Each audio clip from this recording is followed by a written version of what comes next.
last night I contacted one of the victims, I suppose, of one of your blog postings to ask if they had any questions for you. And here they are, as written by somebody who claims to be a victim of one of your blog postings. Have you gone about making enemies? Why have you gone about making enemies of so many people, ranging from members of the public right to the top of the judiciary?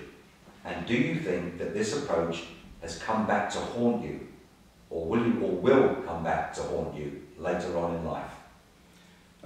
The question is the wrong way around. The more responsible and intellectual question is to ask, why have so many members of the public who have engaged in extremely dubious activities, why have so many senior civil servants who have evidently concealed child abuse, why have so many members of the judiciary been involved in covering these things up? That is the real question. I have done what I would consider to be what any decent, civilised and brave person in my position would do, which is to see an evidenced scandal involving a wide number of people who want to cover up very embarrassing and politically problematic things. And unfortunately, it has fallen to me to shoulder the burden of tackling that and trying to uncover it in order that society faces up to what has gone wrong in the past and that we learn from those mistakes and they don't get made again in the future. I come back to a point I made earlier. If Jersey had working checks and balances, if we had proper law enforcement, an independent prosecution system, an independent judiciary, the burden of fighting these issues wouldn't have fallen on my shoulders. I suppose, reading the question again, what I think the questioner is asking is, why make enemies of these people in order to get what you want? Isn't there a way you could have worked with them, alongside them? Why make an enemy of these people? Well, I think there are two answers to that.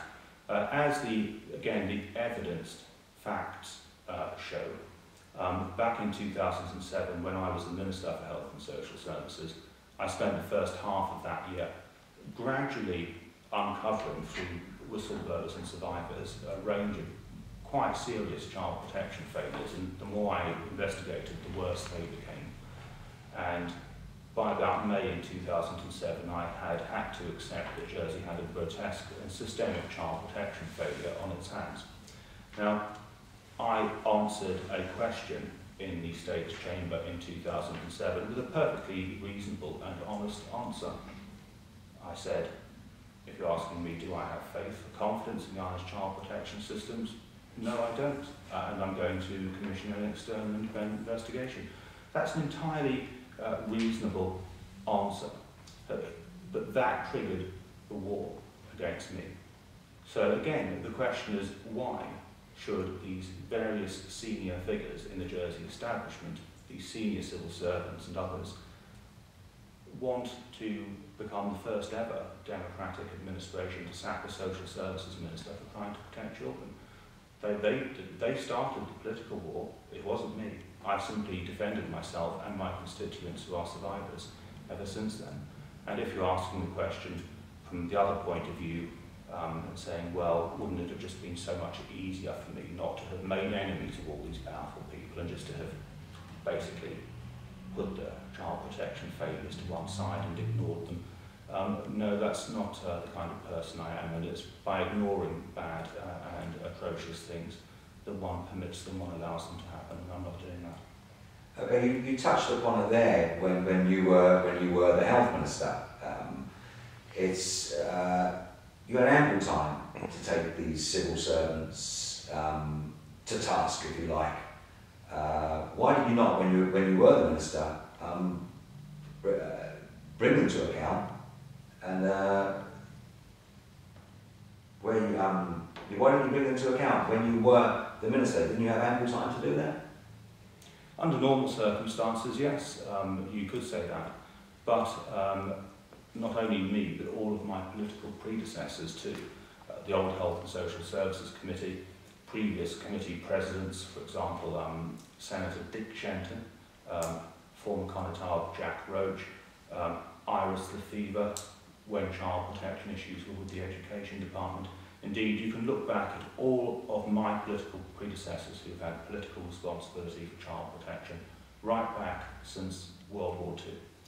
And not one of them saw, discovered, exposed the child protection failures. I'm the first ever politician to have done it.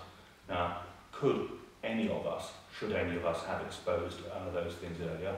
Yes, they should have been exposed earlier, but the great difficulty is, and the reason why I haven't condemned my political predecessors, is because I've no doubt that they were in the same position as me, which was simply being routinely lied to by senior civil servants, being misled by them, being misled by omission, not being told the truth about child protection failures, and there generally being a culture of anything for quiet life amongst the senior civil service. So when they've discovered child abuse cases, when they've discovered very serious child protection failures, they often have not reported them, not only not to the politicians, but in many cases not even to the police over the decades. So the real truth of this information has not been getting to the politicians at the top. And that's not just me.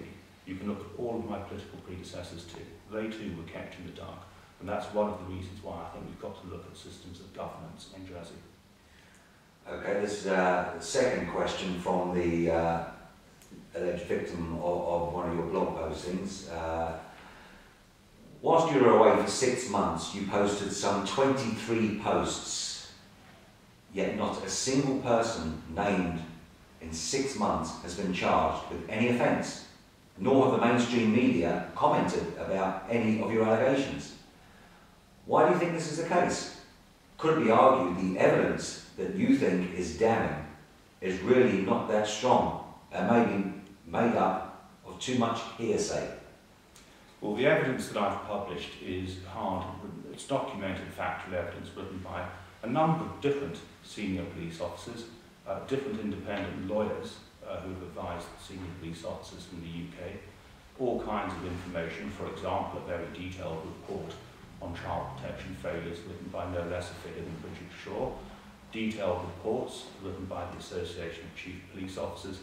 These documents are not just mere hearsay. These are hard evidence that would be taken seriously in front of any court case. Why aren't the people who are guilty of these conspiracies to pervert the course of justice and these examples of misconduct in the public office, why have they not been charged and prosecuted? Well, that's really rather why I've had to discover this material and publish it, because the authorities in Jersey will not charge and will not prosecute these people. I mean, for example, it's quite clear that previous Jersey Attorney Generals have failed to prosecute crimes in the courts in Jersey that should have been. So how realistic is it to expect them or their successors to effectively prosecute themselves? I'm afraid it's a foolish argument, and this is exactly the point I make. Jersey has no effective checks and balances. These people are too closely intertwined. They have a common interest in keeping the lid on everything. The judiciary, prosecution system, the senior civil servants. We have no effective checks and balances, which is exactly why I've had to do this kind of thing. And of course the Jersey mainstream media publishes nothing that's really damaging to the establishment here, so we can't at all be surprised about that.